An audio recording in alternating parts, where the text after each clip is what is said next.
እንዴት ዋላችሁ? አይ ሰላም ውሃ ፈልጌ ነበር።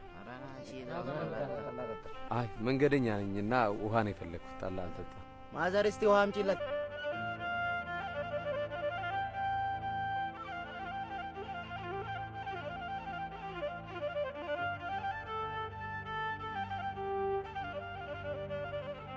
ውሃ ነበር የጠየቁ። ለእንግዳ ወተት ነው የሚሰጠው።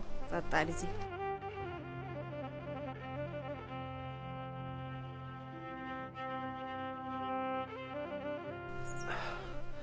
አመሰግናለሁ። የደግነት ባህላችን እናንተ ጋር ብቻ ነው ያልቀረው። ና ልጄ ምሳ ብላ። አይ ረጅም መንገድ ተጓዥ ነኝ። ምሳ ብላ ትሄዳለህ? ግድ የለም ይኸው ከዚህ በላይ ምሳ ምን አለ። አመሰግናለሁ። መልካም ቀን። እሺ ሰላም ዋሉ። ለእቴ ሰውየው በጣም ጥሩ ሰው ናቸው። እሳቸውን አግብተሽ ከጉድ ታወጪኛለሽ። ዛሬ ደግሞ በሽታ እያስለፈለፈ ነው አይደለ? እስኪ ቶሎ ጠጣና ቶሎ ዳ። መጀመሪያ የቂጤና ልጅ ዝንጀሮ። በዚህ ሰዓት እኔ ከቂጤ የባሰ ህመም አለብኝ። ከዚህ ህመሜ ደግሞ ምድነው እሳቸውን ስታገቢ ብቻ ነው።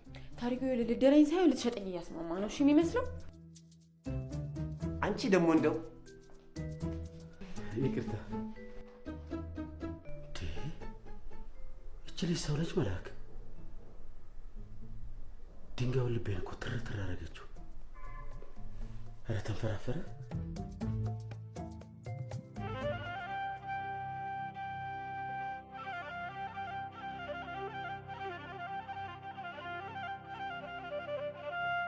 እቃዎች ሁሉ እዚህ ውስጥ አሉልህ። ኬላውን አልፈ ከተማ እንደገባ ለአንድ ሰው ታስረክባለህ። ለማን ነው ማስረክበው? መጀመሪያ ከተማ ግባ። የምታስረክበው ሰው ራሱ ፈልጎ ያገኛል። ኬላው ላይ ደግሞ እንዳትያዝ የቻልከውን ጥበብ ተጠቀም።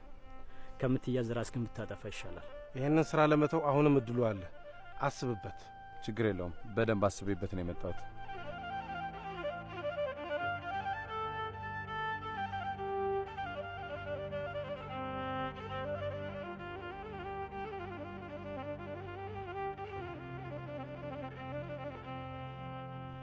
ታዲያ ነገ መውጣት ትችላለህ ብሏል ዶክተሩ።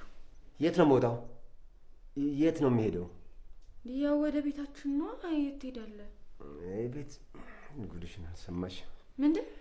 አይ እንደዚህ ታምሜ የኛ ቤት አይመችም ብዬ እኮ ነው። እንዴት ነው የት ትሄዳለህ? ታሬ። አቤት ጋሽ ፍቅሬ። እንትን ነበር እኔ ቤት ብታርፍ ቅር ይልሃል? አይ ማስቸገር እንዳይሆንብኝ ብዬ ነው። አይ እሱ እንኳን በፍጹም አታስቸግረኝም። እንደውም ብቸኝነቴን ትጋራኛለህ። አመሰግናለሁ ጋሽ ፍቅሬ።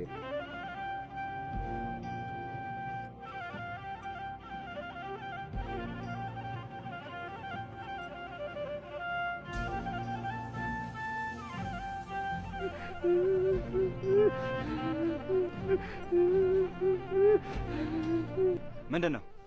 የእናቴ አስክሬን፣ የእናቴ የከርታቷ የእናቴ አስክሬን። ታዲያ ወዴት ነው?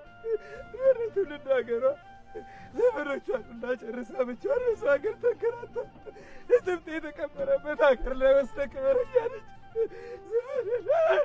እናቴ የነገርታታ ልስራበታ እንዲሁ እንደተንከራተተች እኔ ለማሳደግ ድፍት በሄደችበት